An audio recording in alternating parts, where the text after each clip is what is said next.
थायना ममांगैदा मोइरांग लेबाक्ता इवांग तिलहैब कौबा मोइरांगी निंगथौ अमा पालम्मी निंगथौ असिगी अचानबा मनाय यांगलै ngamba कौबा अमा लैरम्मी महाक निंगथौगी येत थंगबा पाम्बोम ओइबा मीनी निंगथौ नाय ओइबा अंगamba असिगी मातालोय नुपी यांगलै ngambigi मफमदा फवोइबिना सायोन लांगोन तौदुना मचा नुपी ममोम ओइना फोंगलरी कोलोई मागी मिंगलेंदी लाइरौ लेंबी हाइना मिंगथोनखी फवोइबी मागी लांगोन ओइबना मोइरांग लेबाक्ता थाजगुम इंगना लेमना हौरखी अऊबा मी पुनमक्की थमोइदा थोइना हेना तक्सी सोनखीबी इबेमनी मतम असिदा अकोंग जाम्बा कौबसु मातालोई फवोइबिना लांगोन मथंग समथरकदौरी हाइबगी मरमना मोइरांग खुंदोल अमदा लांगोन तौगे हाइना लेपखरी मोइरांगी खुंदोल असिदा लैबा खोइजू होंबा कौबा लाइरबा इमुंग अमगी मातालोई ओइबी खोइजू होंबीगी पिबुक नुंगदा चंगदुना हेंजू हाइना लांगोन खरे अकोंग जाम्बा माना सायोनबा हेंजू माना मालेमदा हेक लैतारकपगा मपल पंथौ ओइरिबा खोइजू होंबदी मपारी नवा अखुबबु काइना मैसा लांगना पुंसी पिखमनदुना असी लेबाक तमखी पले mama ओइबिदी ngana lukra singda chanduna mapari nauthakna wana chaunaba honabada punsi lelakhi pata kumduna long kholi chingda kaduna singjalli laikai kanagi mafamda changduna phausu chara tali asumna khoidom lukra bina mapari bu chaunabani haiduna wana nauyoklakhi laina thaba khuthani लेमना मांगबा यादे मतानी कोरौ नोमा नोमा हौखिबना साबी सानौ अनिमक नोमा नोमगी हम चाउरक्तुना पाखंग लैसाबी ओइरकपदगी निंगथीबा मतम हाइबदु ओइरकले नोंगमदी लाइरौ लेंबीना मतारोय चानबी पेनु कौबी अमगा लोइनना लोकताकता लेमलै अचंगबा फागे हाइबगी इल चिंगबा चलमी इल सोलुबदा अंगौबा ngaजाव अमा इन मनुंग अदुदा लकलकले ngaजाव अदु फानबा होनरिङैदा चिंगु मागी नोंदम खोलबु मतम हेनख्रगनी मतागुम नोंलै अकनबा नुक्सित अंगावबगी साहुम कन्ना यैसिलकली मालंग साहुमना यैरबदा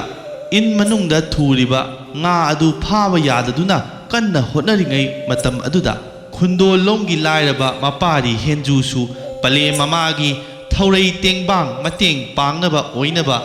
कंबोंग हेके लाकलम्मी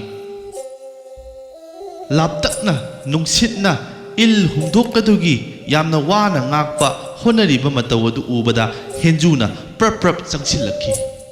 इल अदुगी हंगेल पौरादु ताप पायदुना वा मता ngangdana nungsit mayon tungoinana इल अदु ममाई लेथोकले इनबुंग नुंगदगी लेमलै अचौबा nga अदु फारगा नुरा मागी तुंगोल नुंगदा हापीरे साबी सानौ अनिमक सक सक चिंगना येंगनदुना लैरगा मचेंगलौ अनि ममाई लुक्थनदुना इकाइना लैनखी थमोय नुंगददी नुंसी परै लोइनखी अपाम नुंसी अनिगी सौम मिंगसेल अदु थमोय नुंगदा ममी ताखी असुमना सुम हौखिबना मतुंगदा लोइदाम थाबुम खरा लैरगा कुंबी चैहौ सजीबु था ओइरकलमदाइगी लोइदाम लमता थाजगी थांगजा अहानबा ओइरकलेदो मियामना लाइंग थौ सनामहीदा कटनबा केगे खारी कैथेलदा नमु मियाम चोन तिल्ले मोइरांग माइकेगी नमु इंखोल चाइगोई नुंगदा पानबा येन येलम मथेल लैजब पुंब पुथोकनदुना महै महै लैनरे योनरे तरे छेंजा पीदुना लैबा पोटका सिनबा कयानी मतम असिदा खोइजूगी अपोकपी ममासु लोइबी चिंगदा कादुना पामेल सिंग चलुरगा कोकथोंदुना कैथेल सिंगदा योलम्मी ꯃꯌꯨꯝꯒꯤ ꯂꯥꯏꯅꯤꯡꯊꯧ ꯁꯅꯥꯃꯍꯤꯗ ꯀꯠꯅꯕ ꯑꯅꯧ ꯑꯄꯦꯟꯁꯨ ꯈꯔ ꯂꯩꯖꯔꯤ ꯉꯃꯣꯛ ꯈꯔ ꯂꯩꯔꯤꯉꯩ ꯃꯣꯏꯔꯥꯡ ꯅꯤꯡꯊꯧꯒꯤ ꯃꯅꯥꯏꯁꯤꯡꯅ ꯂꯥꯡꯒꯣꯏ ꯁꯪꯒꯣꯜ ꯇꯣꯡꯗꯨꯅ ꯀꯩꯊꯦꯜꯒꯤ ꯃꯥꯏꯀꯩ ꯄꯥꯡꯂꯛꯇꯨꯅ ꯂꯩꯕꯥꯛꯀꯤ ꯄꯥꯎꯖꯦꯜ ꯂꯥꯎꯔꯛꯈꯤ ꯇꯥꯎ ꯇꯥꯎ ꯀꯨꯝꯁꯤ ꯀꯨꯝꯗꯤ ꯀꯨꯃꯣꯟ ꯊꯣꯛ ꯊꯥꯖ ꯃꯉꯥ ꯄꯥꯟꯕ ꯂꯣꯏꯗꯥꯝꯅꯤ ꯇꯤꯃꯨ ꯂꯥꯏꯃꯨ ꯇꯤꯟꯁꯪ ꯂꯥꯏꯁꯪ ꯀꯜꯂꯤ ꯅꯆꯥꯅꯁꯨ ꯆꯦꯛꯁꯤꯜꯂꯨ ꯏꯃꯨꯡ ꯐꯤꯔꯥꯛ ꯁꯥꯗꯧꯔꯤ ꯏꯉꯥꯡ ꯄꯥꯐꯦꯟꯅꯒꯅꯤ ꯈꯣꯌꯨꯝ ꯂꯥꯏꯁꯪ ꯀꯟꯒꯅꯤꯌꯦ ꯑꯁꯨꯝꯅ ꯈꯣꯌꯨꯝꯒꯤ ꯂꯩꯄꯥꯎ ꯆꯦꯜꯂꯔꯦ ꯅꯤꯡꯊꯧꯒꯤ ꯄꯥꯎ ꯑꯁꯤ ꯇꯥꯕꯒ ꯑꯃꯥꯏꯕꯤꯁꯤꯡꯒꯤ ꯄꯥꯎꯇꯥꯛ ꯐꯪꯕꯒ ꯀꯩꯊꯦꯜ ꯀꯥꯕꯤ ꯅꯨꯄꯤꯁꯤꯡ ꯂꯩꯒꯗꯕ ꯄꯣꯠ ꯑꯣꯟꯅꯒꯗꯕ ꯄꯣꯠꯂꯝ ꯄꯨꯝꯕ ꯊꯨꯅ ꯌꯥꯡꯅ ꯂꯣꯏꯁꯤꯜꯂꯦ ꯃꯣꯡꯕ ꯃꯔꯥꯟ ꯇꯝꯅꯕ ꯊꯨꯅ ꯌꯥꯡꯅ ꯂꯣꯏꯁꯤꯟꯅꯔꯦ ꯃꯇꯧ ꯑꯁꯨꯝ ꯇꯧꯕꯗ ꯍꯦꯟꯖꯨ ꯄꯣꯛꯄꯤ ꯄꯂꯦꯝꯁꯨ ꯊꯨꯅ ꯌꯥꯡꯅ ꯂꯣꯏꯁꯤꯟꯖꯩ ꯃꯤꯌꯥꯝ ꯃꯣꯡꯕ ꯃꯔꯥꯟ ꯇꯝꯗꯨꯅ ꯄ꯭ꯔꯞ ꯍꯦꯛ ꯂꯥꯛꯈꯤꯗꯣ ꯅꯨꯃꯤꯠ ꯇꯥꯁꯤꯜꯂꯛꯂꯦ ꯀꯣꯔꯧ ꯍꯟꯕꯅ ꯌꯨꯝꯖꯪꯕꯗ ꯏꯅꯨꯡꯒꯤ ꯃꯇꯝ ꯑꯣꯏꯕꯅ ꯃꯥꯂꯦꯝ ꯁꯤꯟꯅ ꯃꯝꯈꯔꯦ ꯍꯦꯟꯖꯨꯒꯤ ꯃꯃꯥ ꯂꯨꯈ꯭ꯔꯥꯕꯤꯅ ꯃꯣꯡꯕ ꯃꯔꯥꯟ ꯌꯥꯏ ꯇꯝꯂꯛꯄ ꯃꯌꯨꯝ ꯌꯧꯔꯕꯗ ꯃꯃꯥꯅ ꯏꯕꯨꯡꯉꯣ ꯏꯃꯥꯒꯤ ꯏꯕꯨꯡꯉꯣ ꯑꯍꯦꯟꯕ ꯉꯁꯤꯗꯤ ꯂꯝꯇꯥ ꯊꯥꯡꯖ ꯑꯍꯥꯟꯕꯅꯤ ꯅꯌꯨꯝꯒꯤ ꯂꯥꯏ ꯑꯗꯨ ꯈꯣꯏꯔꯝꯃꯨ ꯇꯤꯃꯨ ꯂꯥꯏꯃꯨ ꯀꯜꯂꯤ ꯇꯤꯟꯁꯪ ꯂꯥꯏꯁꯪ ꯀꯜꯂꯤ ꯏꯉꯥꯡ ꯄꯥꯝꯐꯦꯟꯅꯒꯅꯤ ꯏꯃꯨ ꯐꯤꯔꯥꯛ ꯈꯥꯏꯒꯗꯧꯔꯤ ꯍꯥꯏꯅ ꯑꯃꯥꯏꯕꯤꯁꯤꯡꯅ ꯈꯣꯌꯨꯝ ꯂꯩꯄꯥꯎ ꯆꯦꯜꯂꯛꯄꯗꯒꯤ ꯂꯩꯕꯥꯛꯀꯤ ꯅꯤꯡꯊꯧꯒꯤ ꯃꯅꯥꯏꯁꯤꯡꯅ ꯁꯒꯣꯜ ꯄꯥꯎ ꯑꯣꯏꯅ ꯀꯩꯊꯦꯜꯗ ꯂꯥꯛꯍꯧꯏ ꯀꯨꯝꯁꯤꯗꯤ ꯊꯥꯡꯖꯁꯨ ꯃꯉꯥ ꯄꯥꯟꯕ ꯊꯥꯡꯖꯅꯤ ꯍꯥꯏꯔꯤ ꯑꯗꯨꯅ ꯉꯁꯤꯗꯤ ꯌꯨꯝꯗꯒꯤ ꯃꯄꯥꯟ ꯆꯠꯊꯣꯛꯀꯅꯨꯀꯣ ꯂꯩꯀꯥꯏ ꯄꯥꯈꯪ ꯂꯩꯁꯥꯕꯤꯁꯤꯡꯒꯤ ꯂꯤꯀꯣꯟ ꯁꯥꯟꯅꯕꯁꯨ ꯌꯥꯎꯔꯨꯅꯨ ꯊꯥꯡꯒ ꯂꯩꯀꯥꯏꯁꯨ ꯀꯣꯏꯒꯅꯨ ꯑꯁꯨꯝ ꯍꯥꯏꯅ ꯂꯨꯊꯣꯡꯗꯒꯤ ꯉꯥꯃꯣꯛ ꯂꯧꯊꯣꯛꯂꯦ ꯃꯄꯥꯗꯤ ꯍꯦꯟꯖꯨꯗ ꯄꯤꯈꯔꯦ ꯄꯨꯔꯛꯄ ꯄꯣꯠꯂꯝ ꯈꯤꯕꯤꯛ ꯃꯐꯝ ꯆꯥꯅ ꯂꯣꯏꯁꯤꯟꯗꯨꯅ ꯊꯝꯂꯒ ꯇꯔꯥ ꯆꯥꯛꯊꯣꯡꯅꯕ ꯊꯧꯔꯥꯡꯈꯤ ꯍꯦꯟꯖꯨ ꯋꯥ ꯑꯃꯠꯇ ꯉꯥꯡꯗꯦ ꯇꯉꯛ ꯂꯩ ꯃꯃꯥꯅ ꯄꯤꯕ ꯄꯣꯠꯇꯨ ꯂꯧꯗꯨꯅ ꯇꯨꯃꯤꯟꯅ ꯆꯥꯔꯤ ꯊꯨꯅꯃꯛ ꯊꯣꯡꯂꯤꯕ ꯆꯥꯛ ꯑꯗꯨ ꯂꯣꯏꯈ꯭ꯔꯦ ꯃꯃꯥ ꯃꯆꯥ ꯃꯥꯌꯣꯛꯅꯗꯨꯅ ꯆꯥꯃꯤꯟꯅꯔꯦ ꯄꯂꯦꯝ ꯑꯣꯏꯕꯤ ꯃꯃꯥꯅ ꯏꯆꯥꯁꯤ ꯃꯃꯥ ꯑꯩꯅ ꯍꯥꯏꯕ ꯏꯜꯂꯤ ꯄꯨꯛꯅꯤꯡ ꯑꯁꯤꯗ ꯅꯨꯡꯉꯥꯏꯖꯩ ꯍꯥꯏꯅ ꯃꯄꯨꯛꯅꯤꯡꯗ ꯍꯔꯥꯎꯖꯔꯤ ꯇꯨꯝꯅꯕ ꯊꯧꯔꯥꯡꯂꯦ ꯄꯂꯦꯝ ꯃꯃꯥ ꯈꯣꯏꯗꯣꯝ ꯑꯗꯨ ꯁꯥꯡꯕ ꯌꯥꯍꯤꯞ ꯇꯥꯗꯨꯅ ꯈꯣꯝꯂꯦꯟ ꯇꯨꯝꯈꯨꯝ ꯇꯥꯅ ꯇꯨꯝꯊꯈ꯭ꯔꯦ ꯃꯇꯝ ꯑꯁꯤꯗ ꯍꯦꯟꯖꯨꯗꯤ ꯇꯨꯝꯕ ꯌꯥꯔꯝꯗꯦ ꯅꯤꯡꯗꯣꯜ ꯆꯣꯏꯈꯤ ꯃꯃꯥꯒꯤ ꯌꯥꯊꯪ ꯅꯨꯡꯁꯤꯒꯤ ꯆꯩꯖꯤꯡ ꯀꯔꯝ ꯇꯧꯁꯤꯕ ꯃꯑꯣꯜ ꯈꯜꯂꯤ ꯅꯨꯔꯥ ꯃꯥꯒꯤ ꯃꯁꯥꯏꯀꯣꯟꯗ ꯆꯠꯂꯒ ꯂꯤꯀꯣꯟ ꯁꯥꯟꯅꯕꯗꯨꯝ ꯌꯥꯎꯔꯨꯒꯦ ꯅꯨꯡꯁꯤ ꯅꯥꯛꯇ ꯐꯝꯂꯒ ꯅꯨꯡꯁꯤ ꯋꯥꯔꯤ ꯁꯥꯃꯤꯟꯅ ꯄꯥꯝꯃꯨ ꯐꯤꯒꯩ ꯁꯦꯡꯅꯒꯦ ꯉꯥꯏꯔꯨꯕꯗꯤ ꯄꯂꯦꯝ ꯃꯃꯥꯒꯤ ꯆꯠꯊꯣꯛꯀꯅꯨ ꯍꯥꯏꯕ ꯌꯥꯊꯪ ꯑꯗꯨꯅ ꯇꯦꯅꯧꯒꯤ ꯁꯝꯕꯜ ꯑꯣꯏꯕꯅ ꯈꯥꯝꯕꯤ ꯃꯩꯄꯣꯛ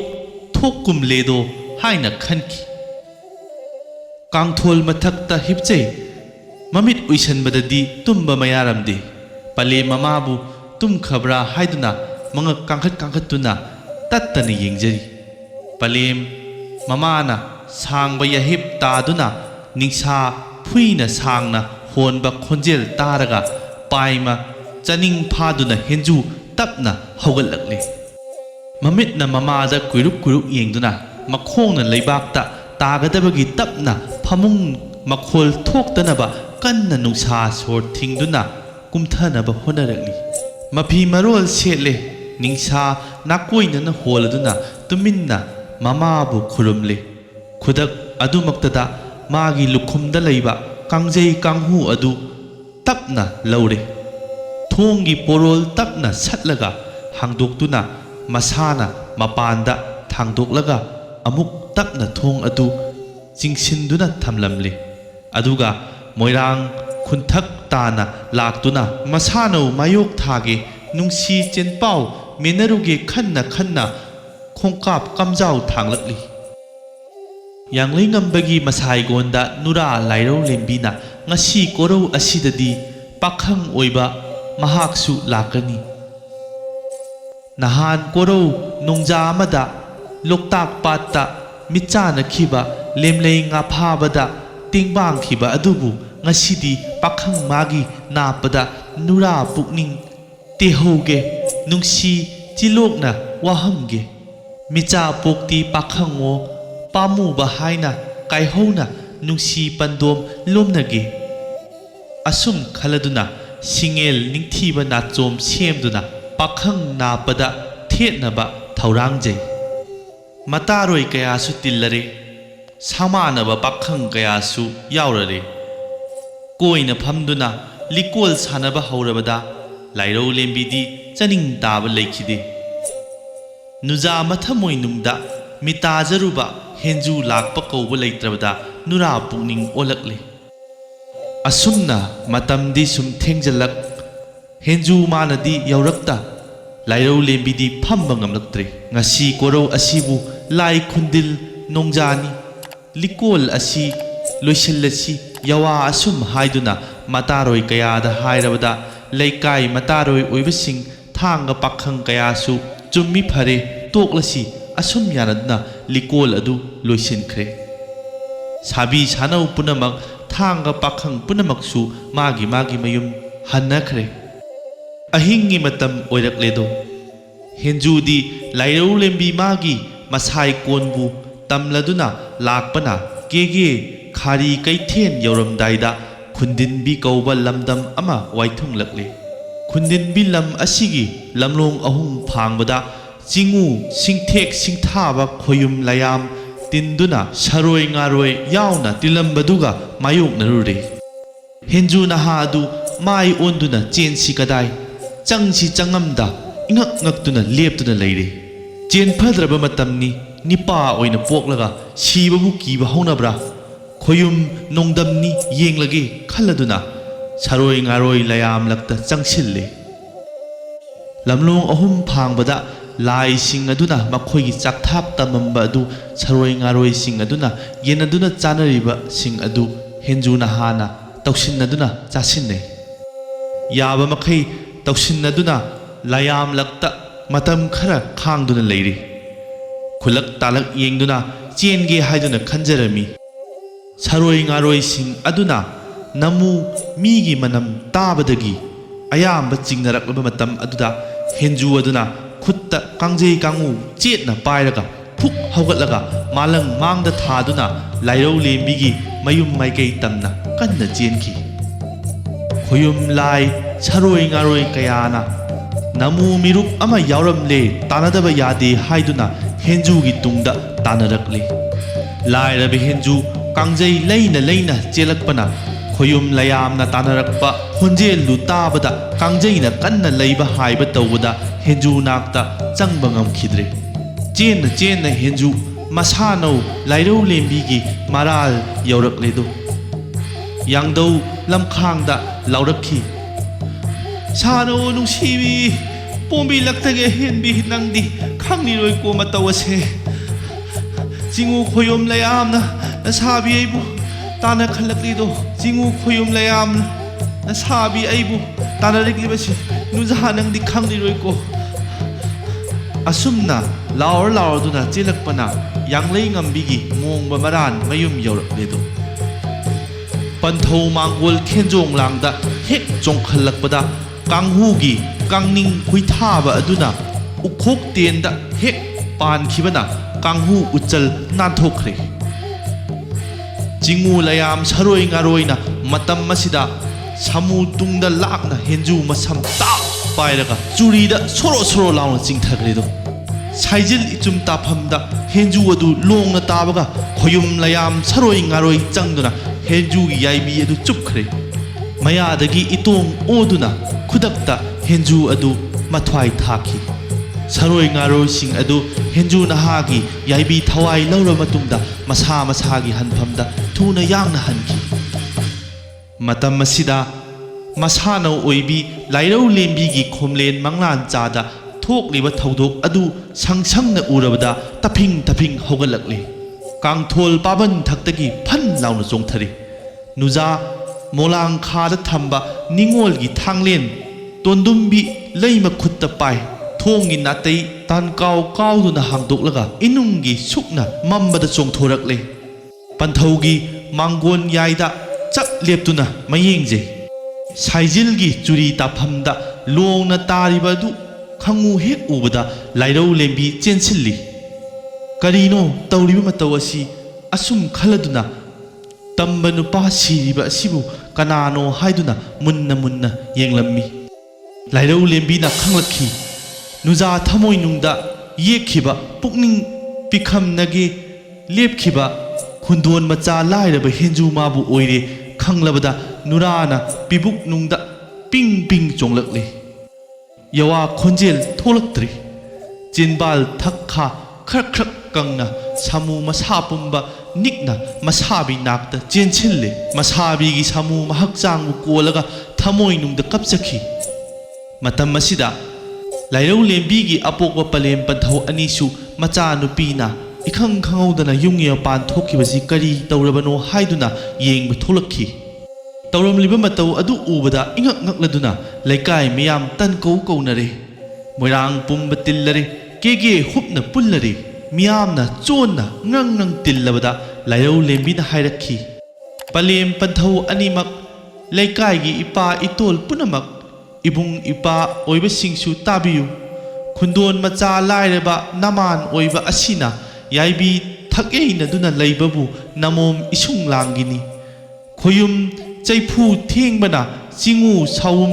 यैबना नमान याइबी मांगबनी चिंगु मखोइबु लैताइगे खोयुम मखोइबु इराटके खांगलेन फमदा थमलगा फिसंग तरेटना कोइसिनबियु थखल तरेट खनबियु warm assume हाइरबदा laikai miyam changduna nura maning thunghanaba miyam hauduna pangthokle thaurang pumba loirabada lairau lembina changsillammi masabi nakta phamjare mitlu pirang ihauna na hairakhi isabiyo nungsiba nahan mapok amada langon matam aduda nuja aina mang tharubabu isabi nangna ngasi laman singlibra apambana lamyaude नुंसीबना पंथुंगनी ताके हाइना थौरांग Libra ताइबंग मालंग पानसिदा नुंसीबना फम थारगा पामुना खोंग हामगे खल्लुबदी single अरेमबता लैरांग अतिंग हाबु ओइरेको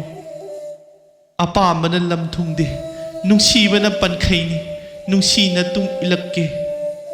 assume हाइरमदुना मखुत्ता पाइबा थांगलेन अदुना मसागी थमोइ नुंगदा थिंजनजदुना लाइरौ लेंबी मथ्वाइ थारेदो इमुगी फिराक खाइरेदो मसाबी नाकता उपनता हेंजू मागी नाकता सांगबा याहिब ताखरेदो ngaihak pungoi leiraga mamom lairau lembina masabi gi nakta changkhibadu wanglen matam sangkhre yenglusi kari taurabano haina kholau tamduna mayam changduna yenglure thawai yaudraba henju na hagi hakchang nakanda leiriba lairau lembi gi samu hakchang na इंगांग पाम्फेनदुना इमुगी फिराक खाइरंबा मतवदु उबदा मपल पंथौ यांगलै ngambasु वानथदुना लैमाइदा ताखरे